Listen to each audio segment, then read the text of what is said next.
In this video, I'm talking about how to spot the red flags when it comes to the female covert narcissist and how to avoid getting trapped by her.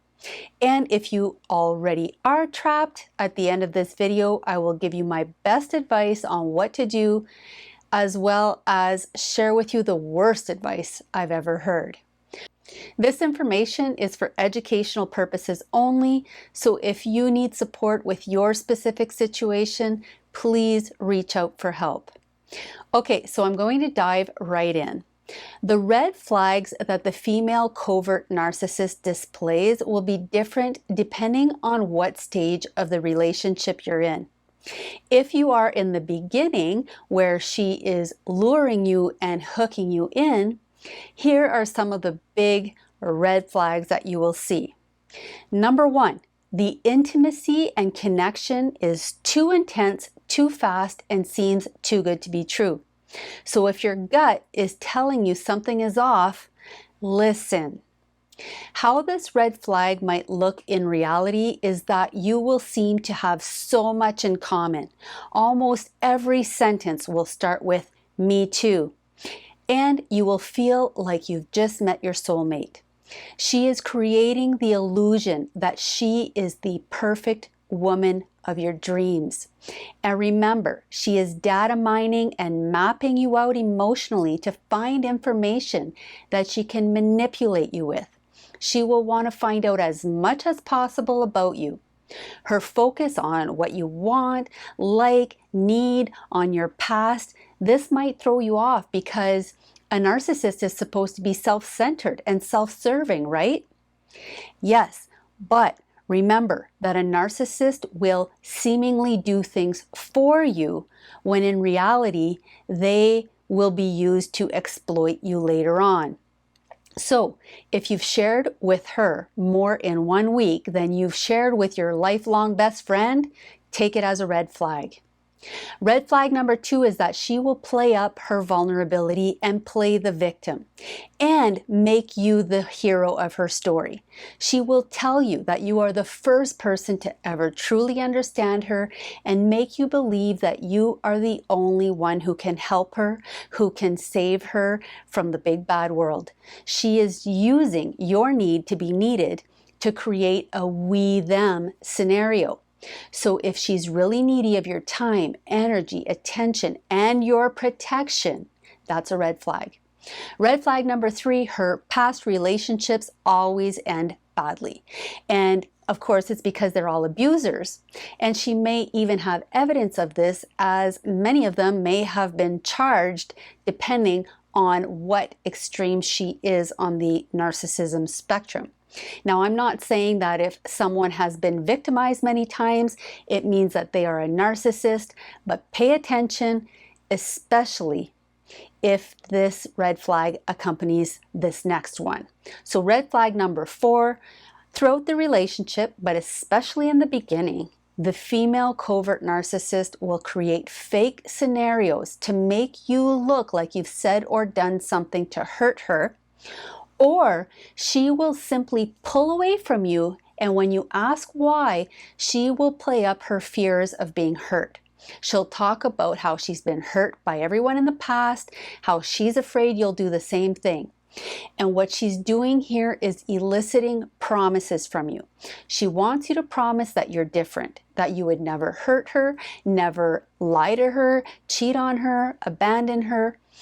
All things she'll probably do to you, but she wants to pull out as many promises from you as possible and get you to repeat them because she already knows you're going to do everything in your power to keep your word. Red flag number five, you are being sex bombed.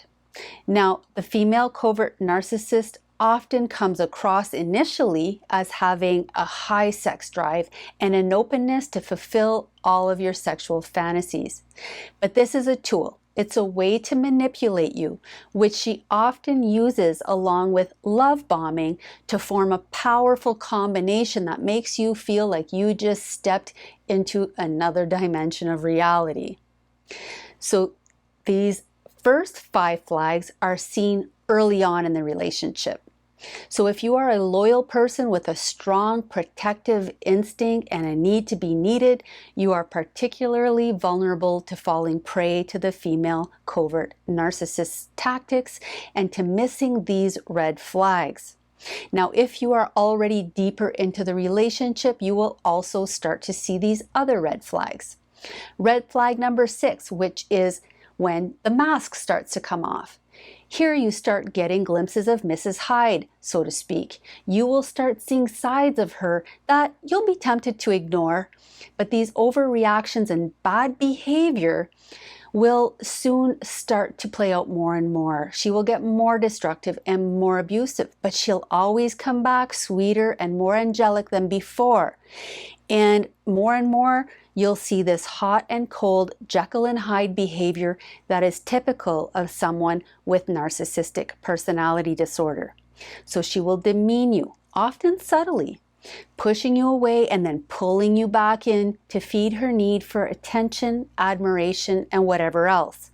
So if you feel like you're giving her the moon, but it's still not enough, nothing you can do is satisfying her, then you might be dealing with a female covert narcissist, especially if she's going back and forth between making you feel like you're everything to her and then like you're nothing.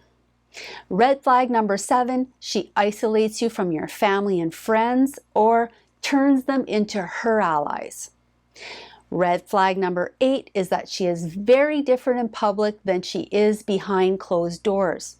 Often the only people who really know what the female covert narcissist is like are her partner, her kids, and her past victims.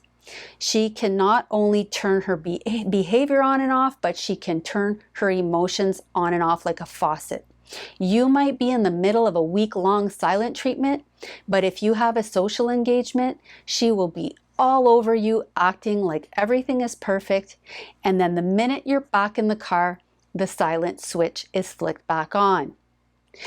Now, the last 2 red flags have more to do with changes that you start seeing within yourself, and these flags happen once you're deeper into the relationship. Once your confidence, self-worth, and sense of self has been broken down, you will start noticing these things. So what you'll see is that you stop holding your ground because the consequences of standing up for yourself are too intense and too damaging. So you start to shut down emotionally, to feel helpless, maybe even anxious and depressed. And if you start to pull away from her, she will give you glimpses of what attracted you to her in the first place. She might even build you back up slightly, like a cat who pretends to let the mouse go just to pounce on it again as it's getting away. Flag number 10, you have no idea who you are, what you like, what you want, what you need. Basically, your sense of self is pretty much shattered. As promised, I'm going to give you the worst advice I've ever heard on how to handle a female covert narcissist. And here it is. To let her know that she's a narcissist and suggest that she get help. Now, if someone tells you this, you should immediately assume that they know very little about narcissistic personality disorder, because this goes for all narcissists. Don't tell them they're a narcissist and that they need help. It's not going to work. So find someone who has experience, someone who can help you figure out what you want, what you need, and how to strategize to get your life back under your control. So my best piece of advice is don't try to figure out the female covert narcissist on your own, because she's not like a normal person or partner. She won't play fair, she won't fight fair, and she will stoop to levels that wouldn't even cross your mind. And if you are wanting to leave this relationship, you'd really be best off to seek professional help on how to do this strategically. Now, there are other red flags, and if you've seen some other red flags, I'd love to know about them. So please comment below. And if there's anything else you want to learn about NPD, please check out my playlist on narcissistic personality disorder.